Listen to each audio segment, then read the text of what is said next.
কাঁথায় হাতে নিপুণ কাজ ও আঁকা এই দুটি হচ্ছে কাঁথার প্রাণ। তাই একটু মনোযোগ দিলে নতুনরাও হয়ে উঠবে প্রাণবন্ত কারিগরি। আসসালামু আলাইকুম দর্শক বন্ধুরা, কেমন আছেন? আশা করি সবাই ভালো আছেন। শুধু লতা আর ফুল ও কিছু দাগ টেনে ও যে অপূর্ব কাঁথা তৈরি করা যায় তা এই ভিডিওটা না দেখলে বুঝতে পারবেন না। একটু মনোযোগ সহকারে দেখুন ও এই প্রাণবন্ত ডিজাইনটি সহজে শিখে নিন। তো বন্ধুরা, প্রথমে নিয়ে নিলাম 2 হাত বহরের 2 গজ কাপড়, যা 2 ভাঁজ করলে 1 গজ হবে, মানে 2 পাটের একটি বেবি নকশি কাঁথা। তো দর্শক বন্ধুরা, আপনাদের ধৈর্যের দিকে খেয়াল রেখে ভিডিও ছোট করার খাতিরে কাঁথার চারপাশে মার্জিন অফ ক্যামেরায় করে নিলাম এবং চারপাশে যে লতা পাতার ফুল বসাবো তা মনোযোগ সহকারে দেখতে থাকুন।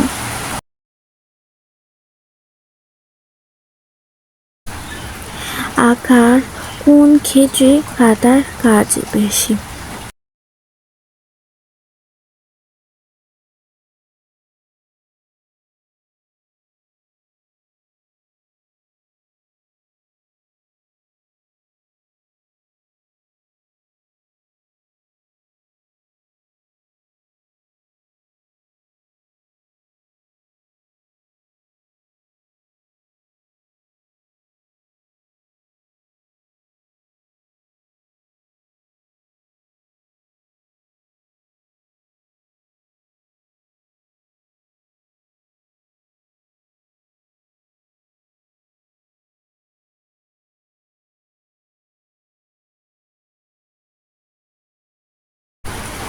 তো বন্ধুরা, শেষ পর্যন্ত দেখতে থাকুন।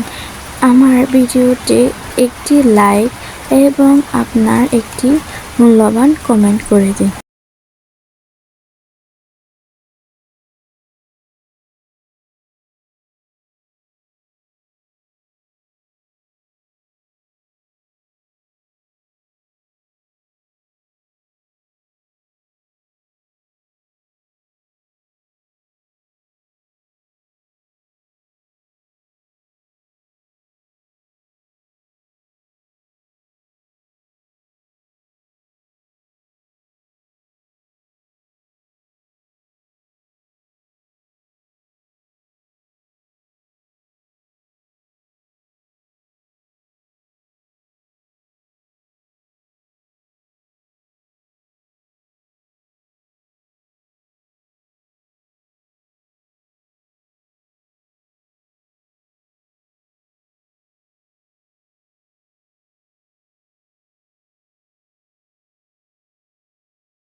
এখন ফুলের কাজ শেষ। কাঁথার কতগুলো জাত লাইন রয়েছে, এগুলো দিয়ে দিব।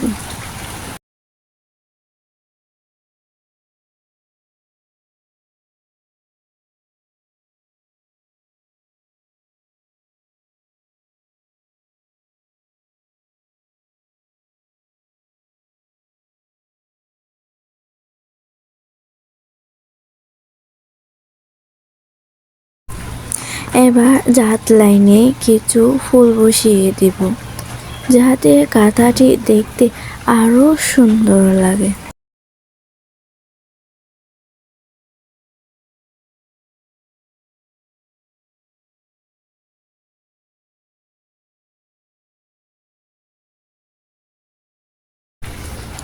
তো বন্ধুরা, ডিজাইনটি কেমন হয়েছে?